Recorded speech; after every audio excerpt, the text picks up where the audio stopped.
Welcome back to CSS Breakdown, Book by Book Season 4. In today's episode, we dive into Will Durant's reflections on one of the most debated questions of modern times. Has morality declined with the retreat of religion, or is it simply evolving? We're unpacking excerpts from his really profound work, Fallen Leaves, Last Words on Life, Love, War, and God.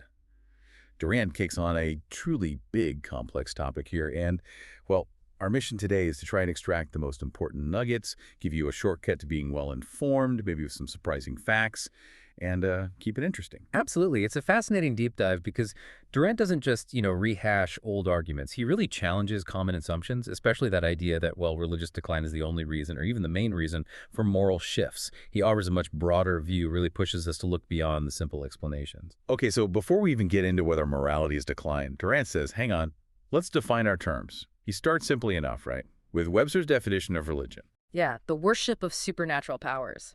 Pretty straightforward, but then he says morality is way trickier. How does he tackle that complexity then? Well, he points out Webster defines morality as the quality of that which conforms to right ideals or principles of human conduct. But Durant immediately jumps on the key question. Okay, but who decides what's right? And he quickly dismisses the idea that, individuals can just make it up for themselves. He uses those provocative examples, Casanova and the Marquis de Sade. Right, people who definitely live by their own proclaimed ideals. Exactly. Seduction for Casanova, beating women for Sade. But we wouldn't call them moral, so that shows, a purely subjective definition just doesn't cut it. Yeah, that immediately highlights the problem. So this is where he digs into the word itself, the etymology. Precisely. He notes moral comes from the Latin mos, moris, which means custom. Custom. Okay, so what does that lead him to? It leads him to his own really powerful definition. Morality is the consistency of private conduct with public interest as understood by the group.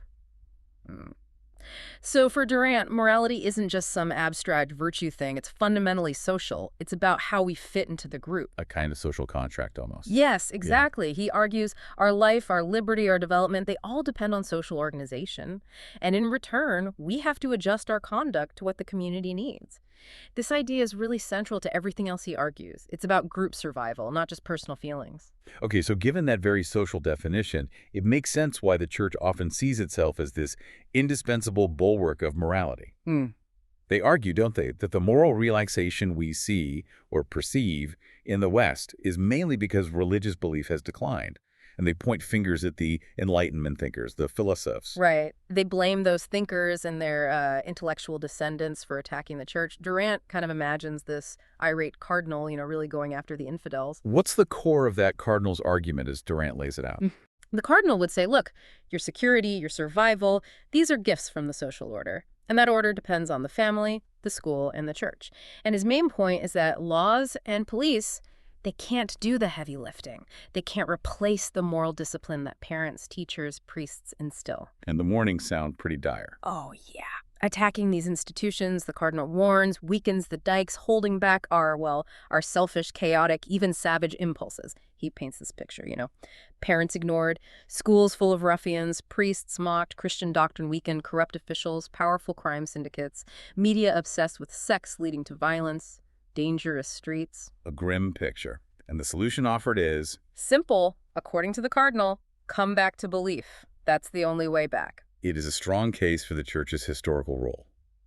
But what I find really interesting is Durant's own reflection on this. He wonders if his own writing made him a kind of unforgivable criminal from that perspective. Yes. It's very revealing. He talks about trying to be fair in his history books like The Age of Faith, The Reformation, even in the age of Voltaire, where he covered all the attacks on Christianity. He says he still tried to present the church's side sympathetically in the epilogue. He even admits he could never quite make up his mind whether he was an anti-clerical hero or a lover harboring a secret affection for a deserted ideal. That personal conflict really adds depth, doesn't it? It really does. So if the church's role was potentially so vital, why, in Durant's view, was this ideal deserted then? He says the church disowned itself. That's a strong phrase. What's behind it? Well, he argues the church basically buried the incomparable ethics of Jesus under this massive, complex structure of incredible dogma. Dogma that, he points out, often came more from St. Paul and wasn't really known to Christ. And then there was the whole institutional side, the omnipresent incubus of organization and theocratical police, as he puts it, using state power to shut down dissent, imprisonment, confiscation, even killing. He says the hierarchy often forgot the core message in its lust for unassailable and infallible authority. It became more about power than principle in his reading. And he highlights the contradictions, right? Yeah. The Prince of Peace versus a church acting like a warrior. Exactly. Jesus telling Peter to put away his sword contrasted with the church waging war against, say, the Albigensians or the Jews in Spain. And the image of the lowly carpenter of Nazareth versus popes living in palaces controlling vast wealth. That contrast, that perceived hypocrisy, was key for Durant. So looking at the big picture, Durant felt the church often sided with power. That's a major point. He says the hierarchy almost always supported the oppressors and suppressed the oppressed. By consistently backing the powerful, it eroded its own moral standing over time. So when humanists and others started pushing for freedom of mind, freedom for search their success made people bolder. They started demanding that this dogmatic, obscurantist, intolerant, and reactionary power, as he calls it, be reined in. So the Enlightenment wasn't just an attack out of nowhere, but partly a reaction to the church's own behavior. That's how Durant frames it, yeah. Okay, so let's circle back to the main question. Was the church's weakening the primary cause of moral shifts? Durant's answer seems pretty clear. A definite no. He says it was a factor, sure, one factor among many, but absolutely not the chief one. All right. This is where his argument really opens up. So, if it wasn't mainly religion's decline, what were the big drivers, according to Durant? He points squarely at the Industrial Revolution. He calls it the principal and overspreading cause of what people saw as moral decay. He argues pretty much every single aspect of that huge economic change impacted morality. Okay, let's unpack that. He gives a lot of examples of how industrialization changed the moral game. He really does. He starts with community. The move from the countryside where everyone knew your business, that mutual surveillance, to the city where you could just disappear into the crowd, urban anonymity. That basically killed the power of neighborly opinion. No more small-town gossip keeping you in line. Pretty much. Then the family unit changed dramatically. On the farm, the family worked together. It was an economic unit. That gave the father authority. Industrialism broke that up. Kids moved away for work, became financially independent sooner, so parental authority lost its economic foundation. Interesting. And that ties into marriage, too, doesn't it? Yes. Farm kids could often support themselves and marry young, making premarital chastity maybe a bit easier to manage. Yeah. But in industrial society, economic independence took longer, so marriage got delayed. And that made continence harder. Okay, so we have anonymity, changing family structures, delayed marriage. What else? Well, think about children. On the farm, kids and the wife, too, were often economic assets. More hands for work. That meant fewer reasons to put off marriage or limit family size. Then comes the spread of contraceptive knowledge, another huge shift in family planning. Right. He also points to the rise of individualism in business, which he thinks eroded older moral restraints on how people conducted themselves commercially, and just plain affluence. More people had more money, allowing for moral escapades, as he puts it, that simply weren't affordable before. So economic changes fuel social changes, which fuel moral changes. What about technology and information? He hits on those too. Better communication and transport meant that if something immoral happened somewhere, news spread quickly, potentially inspiring copycats elsewhere. It also made it easier for criminals to organize and escape. And education, usually seen as a good thing. It is, mostly. He agrees it widens the groups who generally avoid crime, but it has a double edge. Education also exposes people to different cultures, different historical periods, different moral codes. You start to see that these codes are human-made, they vary, they change, and that can weaken the hold of inherited roles, especially those supposedly backed by divine authority. Fascinating point. And then there's the technology of war. Yes. His final point under the Industrial Revolution umbrella. Technology made war far more destructive, more impersonal. It vastly increased our capacity as a species to kill and destroy on a massive scale.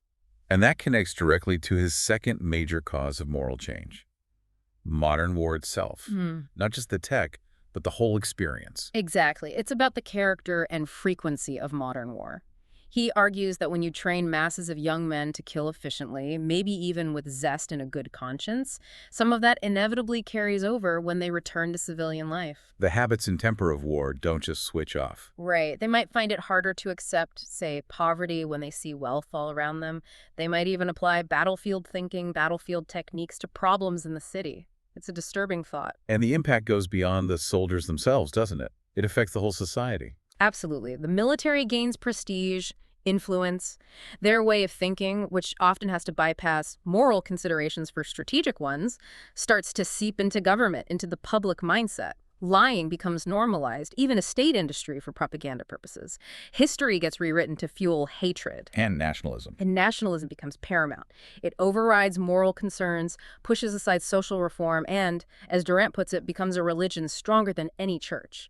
War fundamentally reshapes a society's values. So putting all this together, the Industrial Revolution, modern warfare, how does Durant want us to view the moral situation of his time and maybe ours?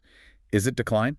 He explicitly argues against simply calling it decay. He prefers moral change. His point is the old moral code was designed for farming life. It just couldn't survive unchanged in a modern industrial world, even without the fights between religion and philosophy. So it had to adapt. It had to adapt. He sees the modern age as this massive, risky experiment. How much individual freedom can we handle while still keeping society stable, protecting people, protecting property? It's an ongoing test, really. And he acknowledges it's messy. Oh, definitely. He says this kind of transformation is bound to involve transitional chaos and some reckless extremes. It's not smooth. But he's got this streak of optimism. He suggests that extremes often cancel themselves into moderation. The chaos itself might force us to create new forms of discipline. He mentions national service as a possibility. He does, though he adds a caution. It could be a tool for social cohesion, but it could also slide into authoritarianism. There are risks. He also has that thought about the young anarchists of his day. Yeah, sort of a classic they'll grow out of it take. He figures once they get jobs, responsibilities, families, they'll likely adjust themselves to the discipline of industry and parentage. A bit condescending, maybe, but perhaps realistic. Perhaps. But his bigger hope lies elsewhere. He really believes that if poverty lessens and education spreads, we can develop a secular ethic, one that works just as well, practically speaking, as the old theological moralities did. And he warns against romanticizing the past, right? Very much so. He says, don't imagine past generations were much more moral. Historians don't find that evidence. Plus, elders in every generation seem to think the young are going to hell, basically. True. And he strongly advises against retreating from our perilous liberty back into the arms of a comforting, but, in his view, tyrannical Mother Church. We have to find a way forward, not backward. Okay, so that path forward hinges on intelligence and education, building a natural, secular morality.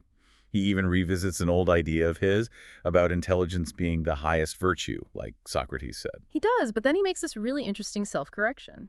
He admits that back in 1917, when he first wrote about that, he underestimated the importance of sympathy, fellow feeling, the kind of thing David Hume and Adam Smith wrote about. He also realized more deeply that our motivations aren't just rational. Desire, instinct, passion, these are the real engines, even behind reason itself. So how does he redefine intelligence then, if it's not just pure logic? He defines it more functionally. Intelligence is about the coordination of desires through a forecasting of effects. It's about pausing, seeing the bigger picture, understanding consequences, that delayed reaction allowing fuller perception so you can respond more effectively.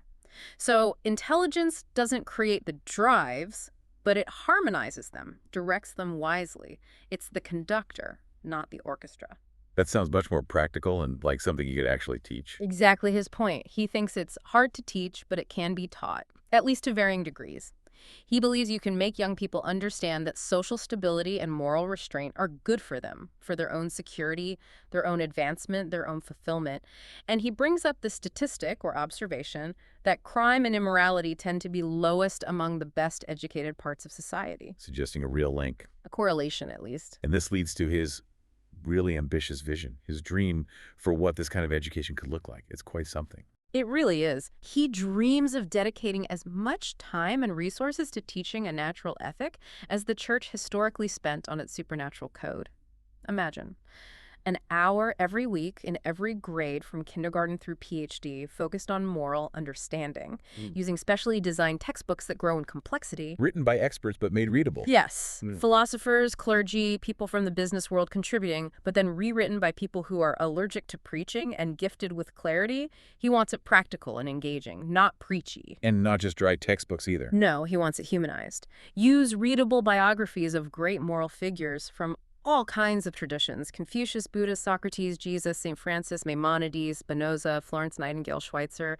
Inspire through example. A really diverse list. And then comes the most radical part, maybe. He dreams of churches opening their doors, maybe an hour a week, to everyone, regardless of their beliefs or lack thereof, to discuss practical ethics.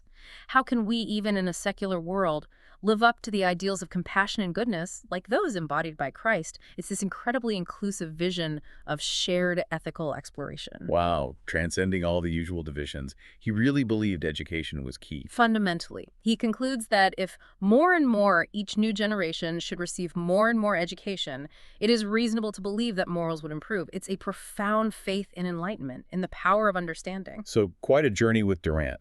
Defining morality, seeing how industry and war reshaped it, and landing on this hopeful, if challenging, vision for a future based on educated intelligence and maybe even shared secular ethics. But then he throws in that final, slightly bracing thought.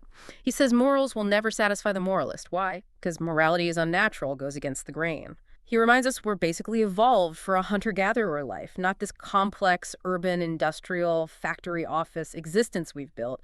There's a fundamental mismatch. A constant tension between our nature and our civilization, which makes his very last sentence incredibly powerful. The problem of moral degeneration must be solved, for in the last analysis, morality and civilization are one. Yeah, think about that. If morality is unnatural, something we have to constantly work at, and it's identical to civilization itself, what does that mean? It's just civilization isn't a given. It's this ongoing, difficult project of overcoming our more basic impulses for the sake of living together. A constant struggle, maybe. That is definitely a powerful thought to leave things on. What stands out most to you listening to Durant's ideas today? Thanks for joining us for this deep dive into Will Durant. Until next time.